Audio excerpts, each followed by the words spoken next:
Hello and welcome everyone. Happy Friday. Welcome to the Zoom room or to our live stream. We'll just give it a few more seconds for some folks to join us here, and then I'll kick things off officially. While we're waiting for some other folks to join us, as always, feel free to slip into the chat or to the comment section. You can briefly introduce yourself, tell us where you're tuning in from today. It's always great to see people from all across the US and all across the world at our AIGA events. So thanks again for being here. And thanks again for our members, as always, for making design programming like this possible. All right, I will kick things off officially now. Hello and welcome to One Designer, One Work, an online series that features one designer showcasing a work that is personally meaningful. My name is Lishan Huang from AIGA, the Professional Association for Design. Our presenter today is Sam Yates. Sam is a Midwest-born designer based in Kansas City, Missouri. Sam's experience ranges from in-house media, experiential design and wayfinding, to brand experience and identity. She's a winner of an American In-House Design Award and an American Graphic Design Award, and currently designs with the Trends and Innovation Studio at Hallmark, while also teaching at the University of Kansas in the Visual Communications Department. Sam is also President Emeritus for the Kansas City chapter of AIGA, and spends her free time working with her partner in their shared studio, teaching yoga and working with various community groups. Today, Sam will discuss the work of Emory Douglas, a prolific Black creator, designer, and activist. So I'll turn things over to Sam now, and I'll come back and moderate some Q&A later on. See you in a bit. All right. Hello, everyone. Get my screen shared. All right. Can you all see this? I'm going to assume that's a yes, if I had no no's. Affirmative, yes. All right, all right. So thank you for that introduction. I'm really excited to be here today and to talk about this presentation that I've entitled Point Line, Plane, and Panthers. So like Lishan mentioned, my name is Sam Yates. I'm a designer, an educator, and the occasional screen printer and a yogi. And I work in the Trends and Innovations department at Hallmark now part-time. So I do a lot of trend research, kind of seeing what's happening in the world and how we can translate that to product, as well as teaching in the Visual Communications department at KU. And when I'm not doing those things, I'm working with my partner, Chris Meyer, for our side hustle called Yup Yup Design, where we kind of have this love of design going through passion projects. So we design, we screen print, we make our own merch, and we just truly have fun with design. It kind of keeps it going. And I love showing this picture. So I'm a graduate of the Kansas City Art Institute, and everyone in this image kind of has had an influence on my design career, from professors to my classmates. And I had to do a little Marty Maxwell Lane shout out. She was one of my professors in early college, and she really got me involved with AIGA, which led me to becoming our student group president, to the AIGA KC president. And it's just kind of cool to be in this full circle right now and being able to present to y'all. So at the Art Institute, we ran through a gamut of design thinking and practical skills, but one of the classes that really got me excited about being a designer was this class called Applied Communications Theory. And at the Art Institute, we really focused on design beyond just text and image, but how it can impact our world and how we're a part of that. And so this class kind of broke down a little bit of color theory. We talked about ethos, pathos, logos, semiotics, glyphs, icons, symbols. So I'm getting into teacher mode here.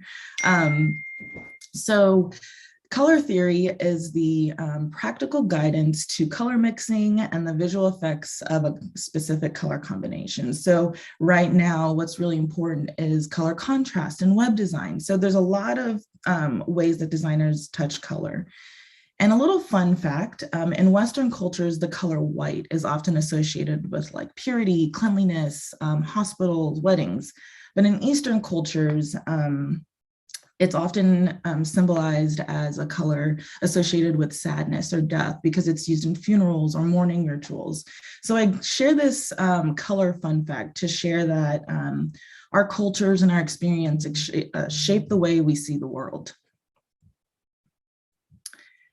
So next, we talk about the ideas of ethos, pathos, and logos, and approaching design systems through these lenses. So ethos is credibility, it's ethics. So a popular or a common example is smart water. Like, you're gonna get smart if you drink this water. The bottle's clear. Now I have to look up what electrolyte means. Like, you wanna know that this is a credible source. The second idea is pathos. So that's when you lead with emotions or feelings. And that kind of reminds me of the ASPCA commercials. Sarah McLachlan will make me adopt a dog with that commercial. And then there's the idea of logos, logic and reason. So a great example is Apple. So in 1989 or 88, when Steve Jobs got on stage and told us that this is the future, we believed him because he had reasons. He wanted us to be a part of the change, part of innovation. Another part of applied communications is this idea of semiotics. And by definition, it's the study of signs and symbols and their use or interpretation. And so a part of semiotics is the idea of glyph, icons, and symbols. So to break it down, a glyph is something that is a simplified read. So a right arrow means right. There's no other interpretation to that. It's a simplified form of communication. And then we have the idea of icon, and an icon is a bit more of a complex idea. So it's also based in your culture. So even though we talk on the phone like this these days and not like this, or however, it's evolved, but there's a cultural understanding that this means phone, this means communication. And then you have the idea of a symbol, which is an item that has meaning poured into it. So this isn't just an apple. This is a symbol of innovation and forward thinking. And these three symbols and these three ideas and the idea of applied communications theory was like something went off in my brain in school where I was like, this is it. This is how we see the world. I want to understand why we act the way we do and why we're attracted to the things we are. And one of the people we learned about was this Swiss linguist, Ferdinand Saussure. And Saussure was a prolific linguist that came about in the 19th century and influenced the ideas of the typographic Swiss style, or how we're taught in design school, the grid system.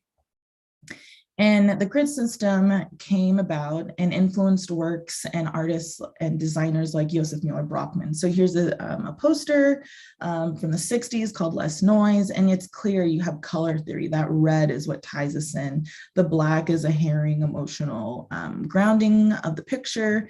We have pathos, the emotion of our covering our ears, and you can really see this evolution. So we go from Joseph Mueller-Brockmann, then we back that up and trace that to the grid system. And then we can trace that all the way back to Switzerland. And these are kind of the staples of how graphic design is taught. Everyone in design, or I don't want to say everyone, but a good chunk of designers understand the grid and understand its use. And so I bring back this fact about color and culture and how different cultures shape the way we see things. So Saussure saw the world in a different way, and this is how he interpreted, and this is the future that it influenced. And so it brings about this idea that, to me, that a journey of 1,000 miles begins with one step. This quote's by Lao Tzu.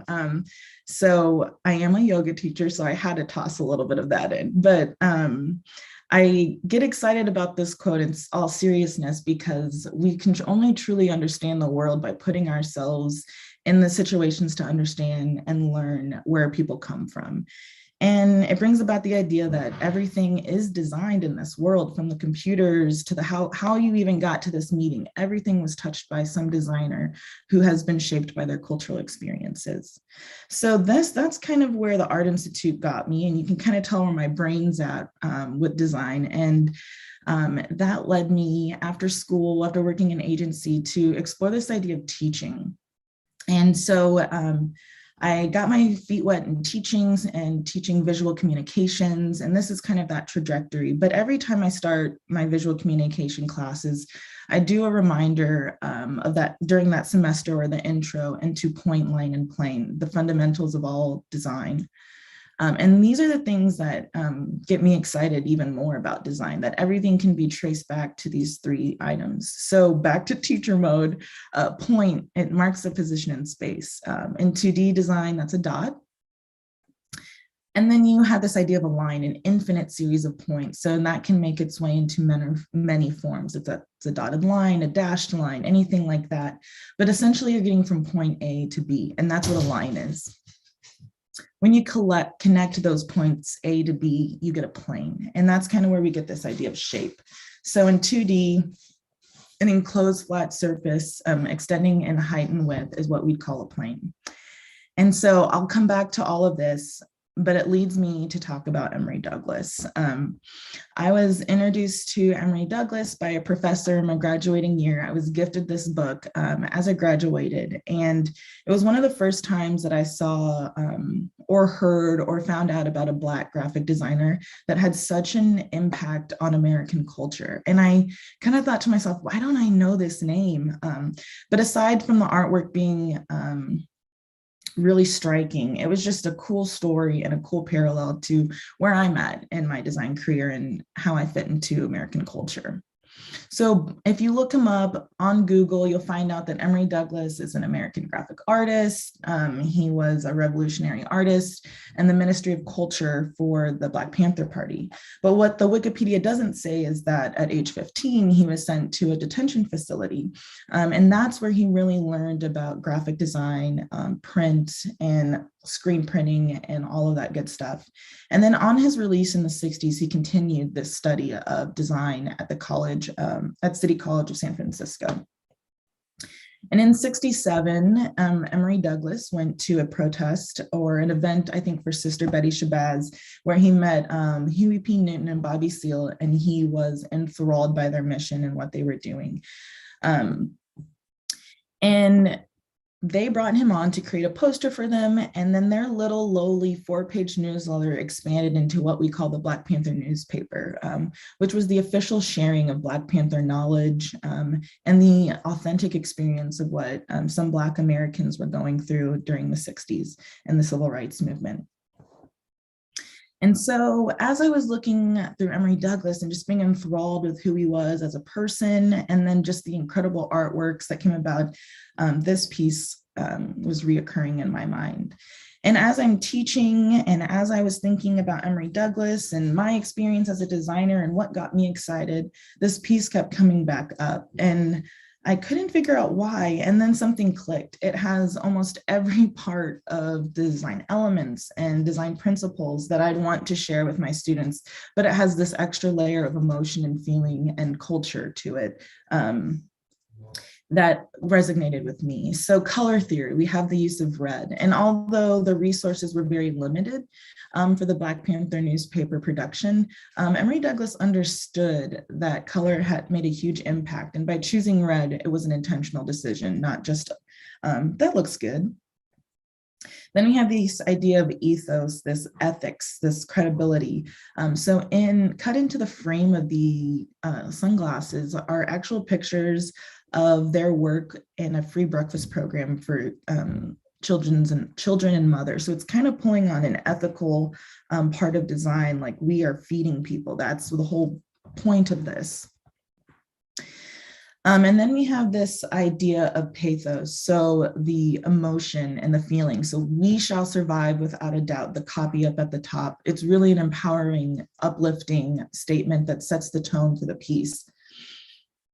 And then we have the idea of logos. So Emory's name is signed on the piece, and this is actually an artwork on the back of a 1970s Black Panther newsletter. So it's the February edition, I believe, February 17th, I believe, of 1970, where this edition was released. So you are automatically tying this piece to the Black Panther Party just by nature of where it's located.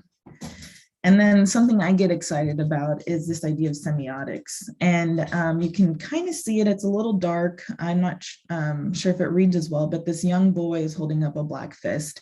And we all know at this point in time that the black fist represents something so much more than just a fist. It's a sign of empowerment, it's a sign of growth, it's standing up for yourself. And to have that, a young child holding that symbol just kind of anchors that idea that we shall survive without a doubt. We're uplifted.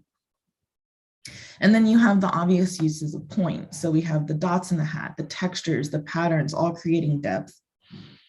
Then there's radial lines coming from this uplifted child looking up. There's a hopefulness, it's intentional, why the lines radiate and how this whole piece works together. And then we have the use of multiple lines to create planes that kind of anchor this shape here.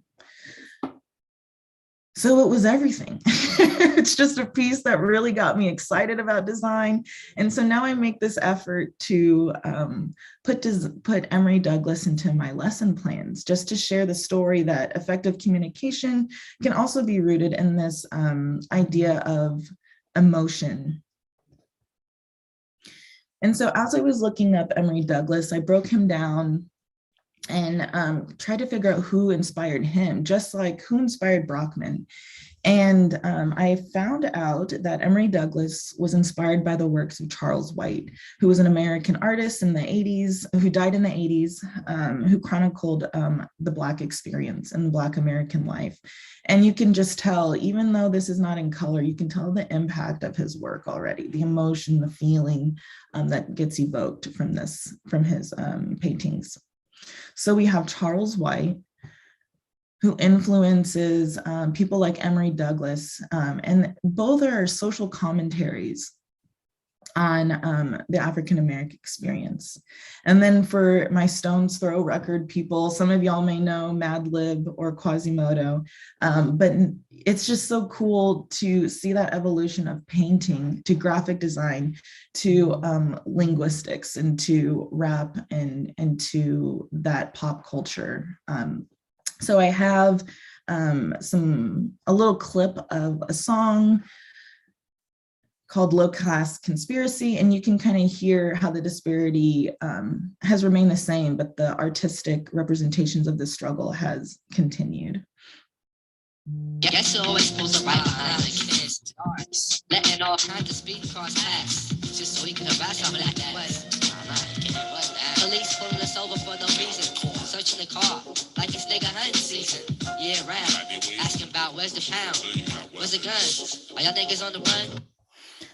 And it's just neat to see that evolution. The narrative hasn't changed, but the representations have.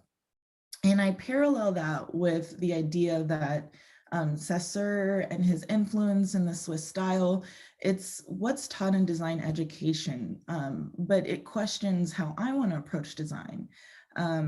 Is there a way that I can merge these two worlds of rules and emotion to create really solid pieces? And then it brings me back to what I was saying earlier, that everything in the world is designed. A designer touches everything, and designers, people are shaped by their experiences. And so you question who's designing our future.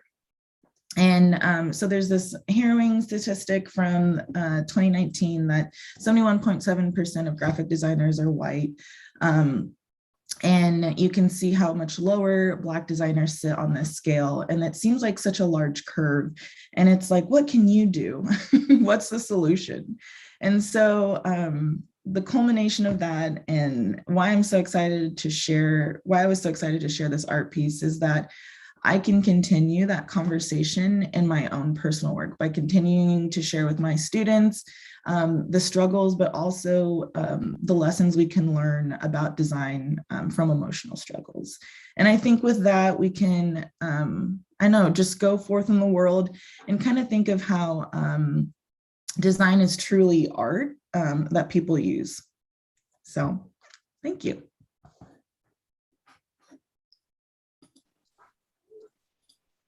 All right, thank you so much for that presentation, Sam. And thanks to the audience for chiming in the chat, both here on Zoom and in our live streams.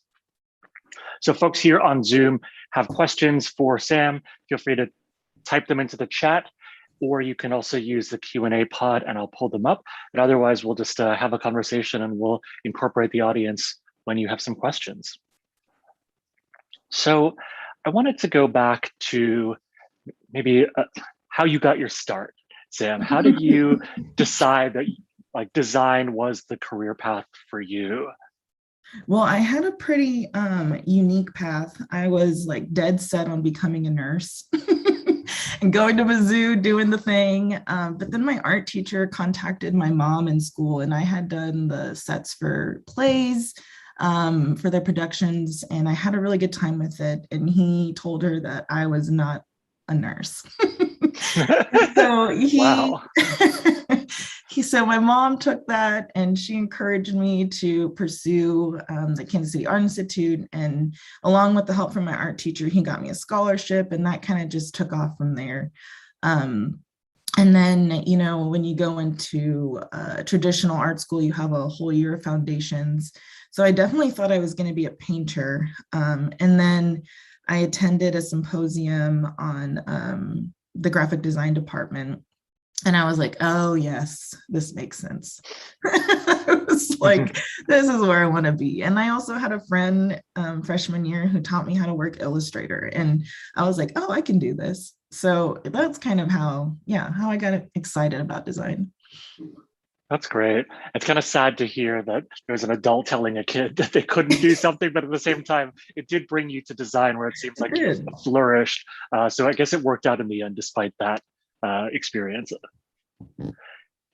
So in your design career, you have a range of experiences from in-house media design to experiences, wayfinding, also brand identity. How have you thought about this evolution or switching between these different outputs of your work? Well, I think one thing that the Art Institute and the professors that I had at the time taught me was that when you graduate school, you're not going to immediately have your style, your thing. You're not going to immediately know exactly what you're doing. And so I was just really encouraged to be open-minded. So when a job opportunity presented itself, I was like, that seems kind of cool. Let me just try that. And that's kind of just how I approach my career path. I don't know if in the next 10 years I'll be a teacher, but I'm open to that journey and wherever this kind of path leads me. So we have a couple audience questions now. Sloan wanted to ask, where are you teaching? And can you tell us a little bit more about the classes that you teach? Yeah, so I am now at the University of Kansas. So I'm in Lawrence twice a week, and I teach visual communications 2. And then I'm currently teaching pro practice and the senior capstone. So every semester, obviously the classes will change, but that's where I'm at. And what's funny about that though is there's an AIGA tie. Andrea, who's my boss, she was on the AIGA board, and she was like, "Come on over." That's great. Well, thank you for that plug for the value of the AIGA community, and also for your service as the president emeritus of your local chapter.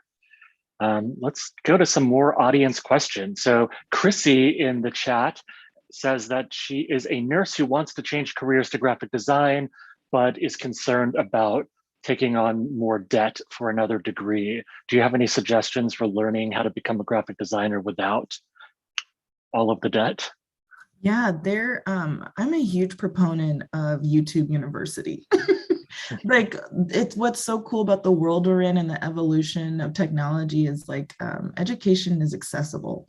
So books, there's a really good book called The Typographic Style by Robert Bringhurst, and that was kind of my typographic Bible through school. And I'm probably like the nerdiest one that read it in the class, but I was like, oh, this is where we use a semicolon, or that's what an end dash is used for. And so that kind of gets there's books, there's so many cool resources, and even Skillshare has just incredible resources of incredible designers sharing their secrets. So yeah. Yeah, I would just echo that as well. Even having taught in what are very expensive design programs. You know, they work for some people, but they're obviously not accessible for everyone. And I think there is a sort of democratizing effect of all of this free stuff you can learn on YouTube, or just paying a little bit of money for some Skillshare classes or books that you could get from your local library, complementing all of that. Yeah, and like at the end of the day, it's passion. So if you really are interested in it and it's something that you really want to work on, like it'll come, you know. Tyler in the chat wants to know, how have your students responded to you sharing Emory Douglas's work with them? Do they care? Are they excited? How do they respond to that history? Well, I've noticed that when I do have classes with specifically Black students, I can kind of get the vibe that, oh, what? Like, we don't have to look at grids all day, you know, and there's like this excitement about it. And I just feel like maybe I haven't had enough experience to kind of take that true data, but I do feel like the work is in the classes does feel like it has an emotional pull. Like they are kind of getting inspired by the deeper meaning of design besides just the technical form. Yeah, I think it's so great to have these examples that of design where the designer reflects who the students are, but also address these political and social issues in context that they might understand more intimately. How do you approach design history in general because of this maybe far removed European Swiss canon for some the backgrounds of the students coming into this? Like, how do you get them to connect the dots between like, okay, this is like a tradition, but not like the tradition, and how do you approach that? So in my lesson plans, I just make an effort to include as many designers, because taste is just as important. The way you look at the world is just as important to graphic design as your technical skills. So every time I talk about Brockman, I parallel it with the W.E.B. Du Bois data portraits, because the data portraits predated Brockman, but they have similar graphic styles and representations. And then just in my class the other day, I talked about Dieter Rams and the 10 principles of design, but then I made sure to parallel that with Sister Karita Kent and her 10 rules. So I just make that personal effort to like add in a parallel that is maybe a little bit more diverse. Yeah, that's wonderful. I love that juxtaposition of the Sister Karita Kent and then the Dieter Rams.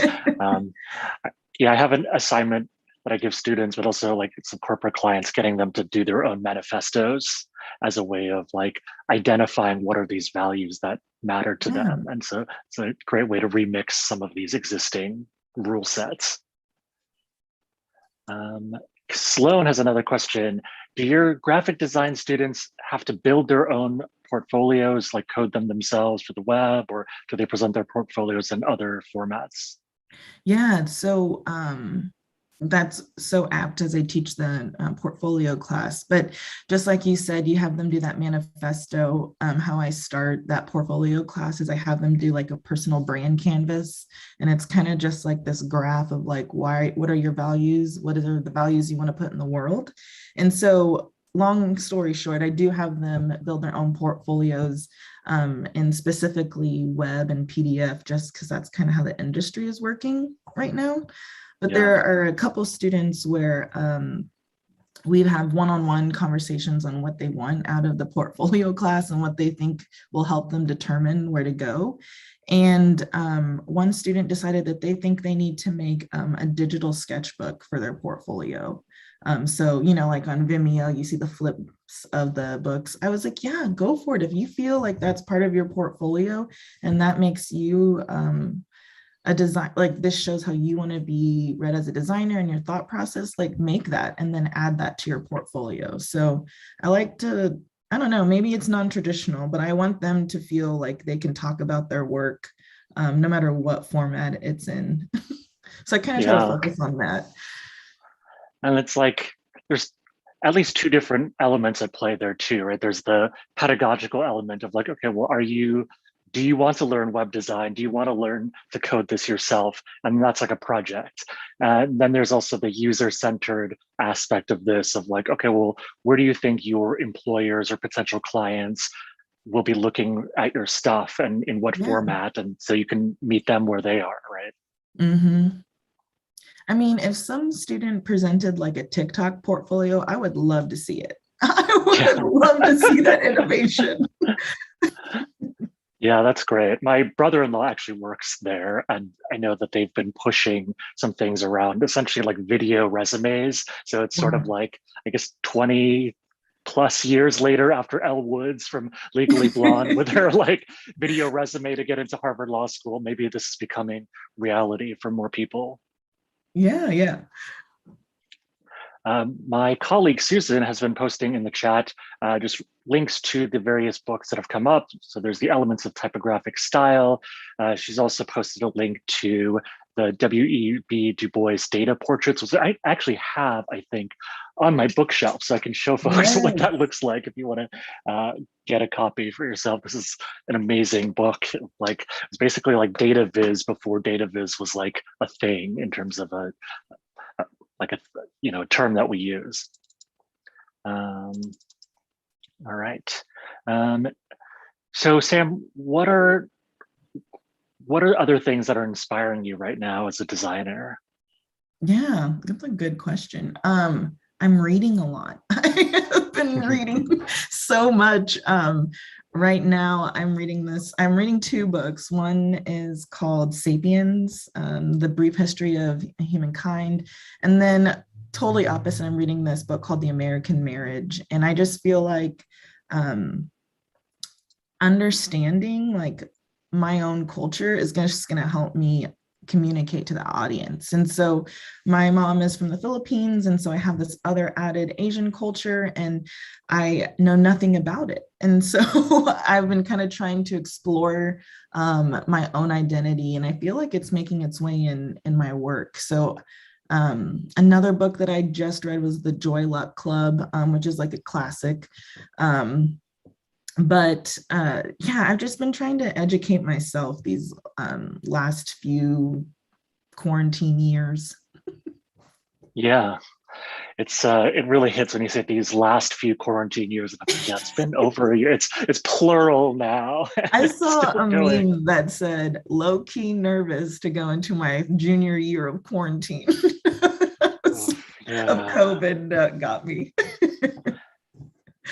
Yeah, there's I have a few nieces and nephews in my life, and I just realized that they've spent like a half or like 2/3 of their lives basically in this COVID world. And it's like, okay, what are the long-term effects of this stuff, right? Truly. We've got another question from Chrissy following up. From your university learning and teaching experiences, what are your thoughts on certificate programs versus associate's degrees or bachelor's for future employment prospects? Yeah, so I grew up in a pretty rigid educational structure. I went to private school my whole life, and so I needed college. I needed college to get me through. I needed the structure. I needed a lesson plan.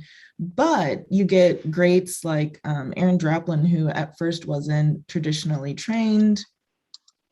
I'm blanking on the name right now, but there's another typographer who's not traditionally educated at all, who's made the Surf magazine. It's like, David Carson? Yeah, David Carson, who wasn't traditionally trained. So I think that when passion is within you, you're going to be great. Like Steve Jobs didn't go to college. Sometimes you just kind of have to know where you're going to thrive best. Are you a self-learner? Do you need school? Because I am teaching at KU, and I don't have a master's yet. I mean, it's in the brain, but I made it happen without like the credentials on paper that you would need to have. I think there's a way for everyone to make the career choices they want. Just being self-motivated. Yeah, I'll just echo that with a couple things. One is that one of the great things about design is that there are so many different on-ramps to this as a industry, as a career path, whether you do a traditional design program in a college or art school, design school environment, or you build your portfolio just through life experience or YouTube University, as you said, right? And that there's something democratizing about the portfolio, but also access to the community, whether it's through AIGA events or through other design meetups where you can network that way and get your work seen, or Instagram even, right? I'm seeing so many creatives get work through Instagram as an extension of their portfolios, essentially. Yeah, I mean, over COVID, when work was starting to slow down a bit, I made the decision to take like a free community business class. And it was a free resource from UMKC in Kansas City. And I met so many different people and got to hear their stories. And that inevitably turned into, freelance clients. So it really is like, there's so many ways you can interact with people to gain that experience that isn't necessarily a degree or a certificate. Definitely. Even though I teach at a college.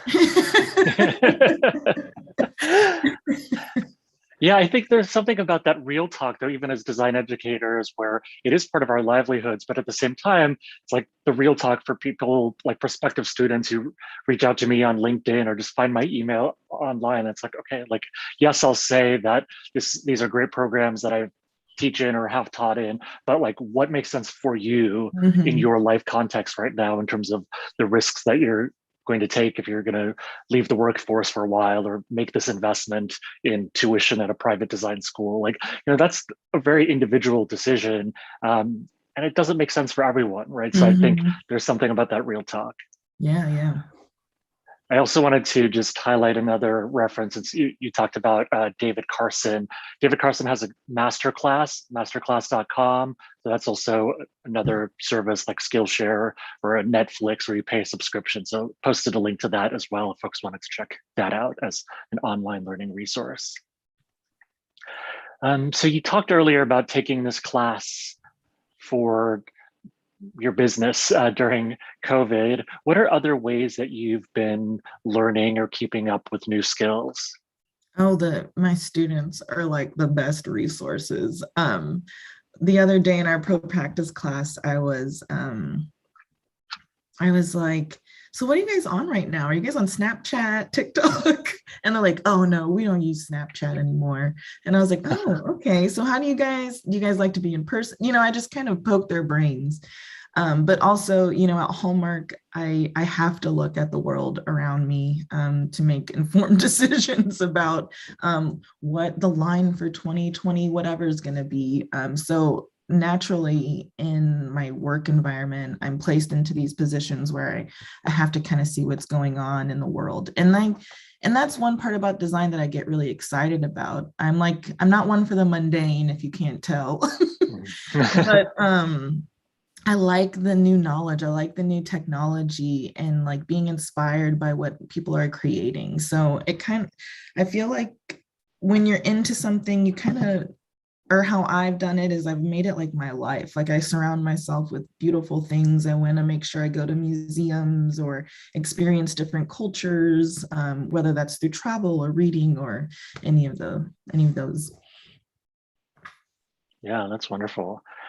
Speaking of beautiful things, can you tell us about the glasses that you're wearing? Those are so cool. No, they have a storied past. They were, I was succumbed to an Instagram ad and they came in like double the size that I thought they were going to be. Oh, wow. So I paid for the prescription and I'm rolling with them, but thank you for calling those out. They have like a kind of superhero quality to them, right? Of like the way they frame your face, and it's like your superhero identity. Oh, I love it. So advice to your younger self, because you're around students all the time, but is there some piece of advice if you could like send a message back in a time machine to a younger Sam? Is there any advice that you would give yourself just starting out as a designer? Yeah, stop overthinking. I overthought every project. And now that I'm kind of just like, and I guess that's how you get there, that experience you learn. I feel like whenever I work on projects for Yup Yup or the passion projects, it just flows now. And I wish I kind of let go of that, like trying to make everything perfect and like trusting your gut that you know what you learned. Yeah. And then the other one is like, I was so wrapped up when I was graduating about developing a style and making sure that like I looked like XYZ so I can be employed. And then in all reality, it didn't matter. It just mattered about how I talked about the understanding of the principles of design, how I can approach problem solving, and that there's not, like you said, there's not a one size fits all shoe for every designer. We all have our individual talents. Thank you for sharing that with your younger self, but also for the folks who are taking that in and benefiting it now. I guess one final question, we'll leave it open for more audience questions if they have them. But you showed that slide earlier with like the icon, like the phone icon. And I just think with students these days, right? Like some of them have probably never owned one of those like non-cell phone phones, or like the floppy disk icon, which like I don't know if like those have even existed in the lifetime of some undergrads that I've taught, right? And like, what is that, right? And so there's these old technologies or these old forms that continue to persist even in a digital mobile age. And so how do you think about those things? Like, have you had students ask you about that? Like, what is that like floppy disk thing or anything like that? We haven't brought up the floppy disks yet, but yeah, I don't know if I've had any like unique questions about that. I feel like at this point, it's kind of like some icons are learned, understood symbols, or not symbols, like items of American culture that will Yeah. just be ingrained until someone flips that status quo. Totally. Yeah, somebody once gave me this gag gift that was like a phone receiver, like an old school rotary phone receiver that you could plug into your iPhone and then use that in your hand, just as a funny thing, right? So they've become like these Okay, that didn't iconic. stick, did it? No, yeah, it didn't stick because it was also for like the old iPhone, and then Apple changed the connector. So it's like, okay, well, this isn't going to work. um, all right. Well, Sam, do you have any final thoughts that you wanted to share with folks today? Oh, just thank you all for tuning in. I feel very grateful to be here. So thank you all for inviting me and Yeah. the whole gamut. Well, thank you for presenting and sharing your work and your inspirations. Thanks again to everyone for tuning in. We do these every month. So follow us at AIGA Design or sign up at aiga.org to get on our email list. You'll find out about the next edition of One Designer, One Work. The other announcement is we have a new podcast launching next week. I'm not going to give away too much, but follow us there on our podcast feed as well. And we have something exciting and new. So thanks again, Sam. Have a great weekend, everybody, and see you at